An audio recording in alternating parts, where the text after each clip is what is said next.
Today's video, we're going to talk about brand bidding on Google Ads and what people don't know about this that loses them tons of money. So brand bidding, aka bidding on your brand terms via your Google Ads account and showing up for when somebody searches for your brand name, whether this actually is helpful to your business. It is, but in not every situation, but in a majority of the cases, if you don't bid on your brand terms, you're gonna lose a shitload of money. And that is specifically what this video here is about. I'm gonna explain why that is. I'm also gonna have a case study here that proves this out. Not to say in every case will you see the same exact results, but I will try to frame and reference the amount of times or likelihood this is also gonna happen to you as well. Because more often than not, it is going to hurt you, and more often than not, people aren't gonna bid on their brand terms and gonna for sure lose this money. So I will go over all the details in regards to this on this video and the reasons why brand ads or when you do brand bidding, why this actually increases your revenue,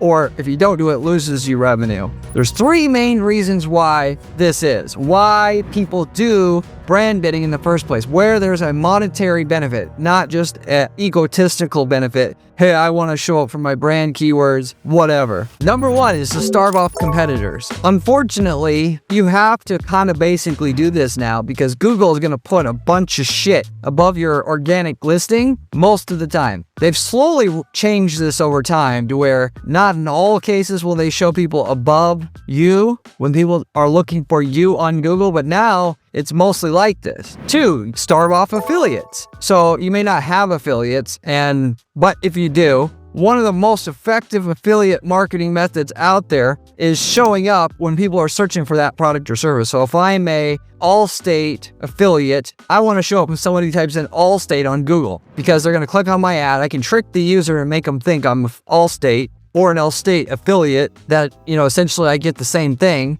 And I'll get my affiliate commission because it'll convert at like 10% and I can make money in excess of what it's going to cost me to show up on Google for those terms. And you could tell affiliates, by the way, don't actually bid on my brand terms. People are going to do it anyway. It's pretty hard to police. And even if you ban somebody from doing that, somebody else will likely do it later on because you can make so much money so quick. And when people fail at everything else, why not do it? Why not just make money real quick and burn that bridge? There's nothing else to lose here. But also, people do brand bidding because of misspellings. And here's where the rubber meets the road the most, and which is most understood the least. Still to this day, people do not understand that, first of all, how important picking the right brand name is. If you use the brand name JRL Associates, you are a dumbass.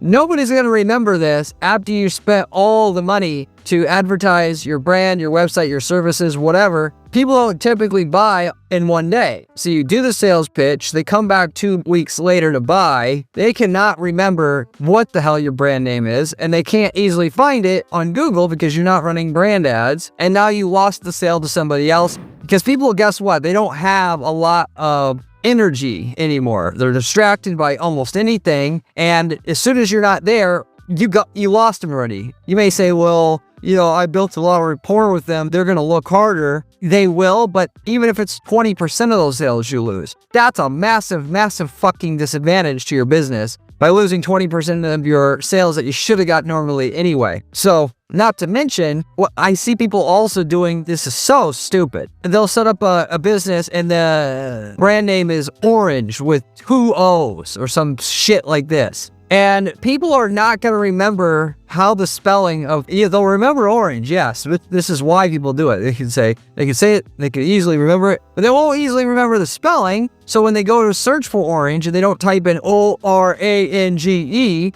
somebody else shows up, you don't show up, and now you lost the sale the same exact way. So you need to pick the right brand name to begin with. And if you don't have the right one, I don't care how much you've got invested into the one you have right now, you need to figure out how to transition to a new one. And usually, by the way, when you do that, the best course of action is to set up a whole new website, whole new ad account, start advertising that second website, and then slowly transition, because if you pull out the rug on the advertising you have, trying to direct people from one site to the other, it's going to be a disaster short term, like 3 months of almost no sales while the algorithm's relearning all this. But once you even have the right domain, you could have, let's say, Home Run Roofing is the name of your brand name. It's easy to remember. People know how to spell this, but still people are going to screw this up. They're going to type in Home Run Roofers, Home Run Roof Installation. They're going to still mess it up. I see it all the time. This is not to be disputed. If you don't believe me, by the way, either run a brand campaign or go just look through your search term report in your Google Ads account that you have now anyway, and you'll see all these misspellings in there. And you'll look through it and you'll say to yourself, how the fuck did people get fastball roofing out of Home Run Roofing in the first place? What are these people smoking crack? People are people. And if you try to fight human nature with your marketing, you're going to lose every time. This isn't a situation where we can say, well, it should be this way or it should be that way, and I deserve this. None of that fucking matters at the end of the day. It is what it is. Either adapt to the situation or you lose a shitload of money. Bottom line, you can be all high and mighty all you want. You're just going to piss money away, and you're going to be poor at the end of the day while you're sitting there in your ivory tower. So you got to run a brand ad so that all these little misspellings, people using the wrong word as a part of your overall brand name when they're trying to type it in, when they're going to go buy from you on payday, they actually got the money. They talked to their wife or husband, and now they're ready to buy, so that you actually are findable. That's the main value of the brand ad, that people just simply, to this day, baffles me. They do not understand this. If you don't believe me, go run a brand ad, run a small test, and see for yourself how people are fucking up your brand name when they're trying to type it in, and how much the brand ad picks up these people. And furthermore, go run a test for yourself. Go look at the search terms report, say to yourself, after you've said to yourself, why the fuck are they using fastball roofing? That I've never said that. Nobody's ever told them that. That's not our brand name. Why the hell are they searching for this and then clicking on our brand ad? Then go search for fastball roofing on Google with the brand ad turned off and see if you're even on the first freaking page, because you're probably not going to be. And then you got to ask, and then now a come to Jesus moment with yourself right here. Admit you were wrong. And ask yourself, are you willing to deny reality and lose money forever for every person that searches this way in the future by not wanting to spend money on brand keywords? Because the thought is brand keywords are a fucking waste of money because they would have found me anyway. And that's as far from the truth as you possibly can get. So those are the reasons, the true reasons why, if you're smart, you're an advertising expert like me, why we're running brand ads and doing brand bidding. Rarely your organic search result doesn't have 4 ads above it now. I've even seen people bitching about this that are not even in the advertising industry anymore, because there's a term called enshittification. Some other Corey guy had coined this term, basically showing the life cycle of software products, how their evolution, basically, where they start out that, they have a good product and they start shitting on their users for their business customers, and then they start taking a dump on the business customer's head, and eventually they go out of business every time because the investors want, for their never-ending quest for more profit, they will force the people running the company to drive it into the fucking ground. So with this, Google is at the end stages here. Now, I still do, because of the moat around their business, do think they're going to be around for a while and be at this ending stage for a while. Google's still going to be the dominant force for the next 5-10 years still. And I'm not just saying that because I make money on it. Legitimately, it's going to take a while for some AI platform to get some real good traction, because they have so much money to work into their own AI systems. It's going to be a long slog of companies coming at them right and left before Google loses majority dominance. 10 years from now, I think Google's market share, instead of being like 90% of search impression share that they get, it'll be probably like 60-70. And even then, it's still going to be the dominant one. And it's going to take 20 years before they've really lost it. Anyway, they're at the stage now where they can get away with, but also it's a lot harder to extract money out of their platform. So they're doing shit like having 4 ads show up above a search result that the user's looking for. So they could be looking for Pilates in Tampa, and there's 4 ads above it that have nothing to do with Pilates, and they just assume, well, Google's free, and people as a whole, they don't have a better option. So they're willing to sift through 5 listings to get to what they want. And then as a result of that, we can sell ads to the 4 people above them. And that'll help us get us to the next revenue increase for the next quarter easier than we would otherwise. And when they started doing this 10 years ago, starting allowing brand bidding and all this, and it's slowly just been more and more and more terms, brand terms, where you would see multiple ads and now 4 ads above the actual organic listing. And now if you search around, it's almost everything. Enough to where I even see other people not even in the space saying how ridiculous this is. It is. What are they going to do next? Have 10 fucking ads and above the organic listing that you were trying to go for? I mean, if it's possible to do this and have people not stop using Google, you can damn well bet your ass they're going to do that. So this is not going to get better. Therefore, Google is basically going to force you to do brand bidding now because Google's going to be a greedy asshole and there's nothing you can basically do about it. It's going to get worse. They're going to keep showing more ads above your organic listing, and that's just the way that it is. And people, by the way, attention span on top of it's getting less and less all the time. They're not going to remember your brand name, and it's going to get worse, and they're going to have a harder and harder time remembering your actual brand name all the time. I mean, that could go the other way technically because people's diets are getting better, their memory is getting better, but nevertheless, I just see how, and also because, the trend is going back to long form video content instead of short form now because people don't like it, it's going the other way. Therefore, their attention spans might improve. I think the general gist of things is with the internet being the way that it is and people expect everything now, they're going to view more content online as a whole, and that's going to cause people to remember less. The more shit you mentally have to digest, the less you remember.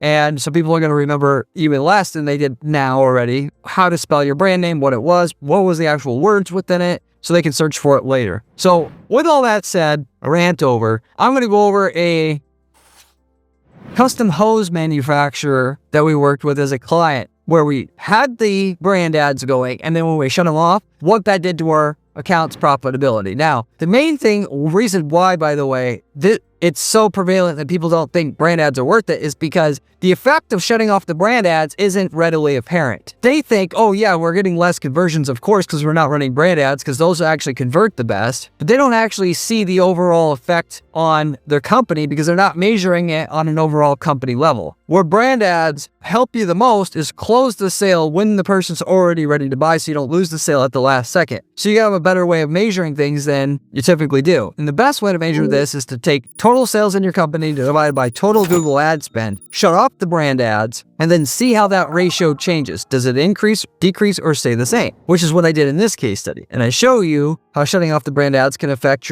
that overall ratio there, which we call in the marketing and advertising space, marketing efficiency ratio, or MER for short, MER. That said, before I get into the numbers here, if you haven't subscribed yet, you should. I've got the best information you're going to find online about how to make millions with ads, given to you by somebody who's a veteran in the industry, 20 years, giving it to you straight. I've got a great blog to go along with this channel. You can find it on guaranteedppc.com/blog. I highly encourage you to check my content out there as well. If you have any questions, by the way, for me, you can always leave me a comment below. I get back to everybody who leaves me a comment there. Also, through my Discord, I've got a link to that in the video description, as well as through my site at guaranteedppc.com. I do coaching and consulting, paid of course, done for you management of ads, where we literally will guarantee you a profitable result on our services, to where if you do not get our services paid for through the additional revenue and profit we provide, there's no management fee. No other agency has the guts to do this. We also sell templates. So if you're in a market that we've already did all the figuring out of what works in that market, we can literally just sell you the ads and landing pages that work in your market, and you just use them. Going back to the case study. So we had the brand campaigns going, then we shut them off. Mainly because, not that I chose to do this, but in our agency, even as authoritative that as we've got here at our agency at Guaranteed PPC, still people all the time think they're smarter than us, which it's their money, so it's their right to do it. But still, the desire to save money, which is dumb because it's only about 5% of your money is generally spent on brand anyway, which is what I tell people right off the bat when they say, why do we have to bid on brand terms? But even though I tell them what I'm telling you here on this video, that your sales are going to go down because the bottom of your sales funnel, you got a process that the person's going through. They start doing research in your market, then they start looking at vendors, then they're looking at reviews, and they go to buy. If you don't have this solid, what the fuck are you doing putting shit traffic up here at the top of the funnel when this is not even efficient down here? They still want to do it anyway. And then we have to show them, hey, look, here's what happens when you do this. You got your ass kicked. Now can we put the brand ads back on? We had 194 monthly conversions on average before we turned off the brand ads at an average MER ratio, or ratio of sales to ad spend of 9.9. Now that, you may say, well, this is a little bit of a muddy study because overall sales can be affected by a lot more than Google ads alone. And that 100%. But this is a better mechanism of judging whether what impact brand ads have on your brand than anything else that I can think of. If you have a better way of judging this, I'm certainly open ears and would like to know in the comment section. With that said, what I did is we shut off the brand campaigns, and then 90 days after this already, where we had time for the system to kind of restabilize, also checking the year-over-year analysis, knowing that after the 90 days, the amount of sales that we normally get that month compared to the 4 months ago is about the same. Otherwise, a year-over-year change in ease of getting conversions can throw off a study like this. Every business is seasonal somewhat. We went from a 9.9 MER ratio to a 9.5 MER ratio, which is a huge difference in a MER ratio, by the way, because, again, other sales from other sources are affected. That'll affect that MER ratio, of which, by the way, bringing that point up, not just your Google search ads are going to be affected when you show off brand ads because the bottom of the funnel is inefficient there, but all your other ads, every organic listing you have that brings you traffic, every Facebook ad that brings you traffic. In fact, Facebook's the worst. You spend all this money advertising on Facebook, and then when they get paid and they got money now to buy, and they go to Google to find you and you're not there, it was all for nothing. So that is technically only a 5% drop. That 5% is a huge amount of money in a company that's doing several million a year off of one simple, stupid little thing that costs basically no money to do. So the conversions have certainly went down with it. Of course, that doesn't matter. What we care about is revenue in the bank and profit. But that, to me, is a great kind of typical scenario that you can see and experience shutting off your brand ads when you had them going, thinking it was all a waste of time and effort and money for you to spend your money on that. So anyway, with that said, that pretty much is everything I wanted to go over here. I made brand bidding and brand ad videos before on this channel, talking about its importance, when and why you would do it, of which the only time it makes sense to not do it is when you go Google your brand name in every which variation and you show up as the #1 listing on Google every time, no ads above you. And when ads start being above you, there's no situation where it doesn't make sense not to bid on your term if you're going to throw a lot of other money on online ads at the very least. And since what's changed between the last time I made a brand video, with ads showing up basically every time for every brand, everybody should be basically doing it now, if you will. You could make an argument of if your brand's so easy to remember and so memorable, maybe you don't have to do it as well. But again, if I'm spending more than $1,000 a month on other PPC ads, I'm doing brand because I'm going to have to probably spend 5% of my budget on brand, and I just know what I know, and it makes the whole system work. You shouldn't at all think about it as an individual channel by itself. That's not the value in it. So with that said, I'm going to wrap it up. Thank you for watching. See you on the next one. If you want to see another video, click here. It is one of my best ones.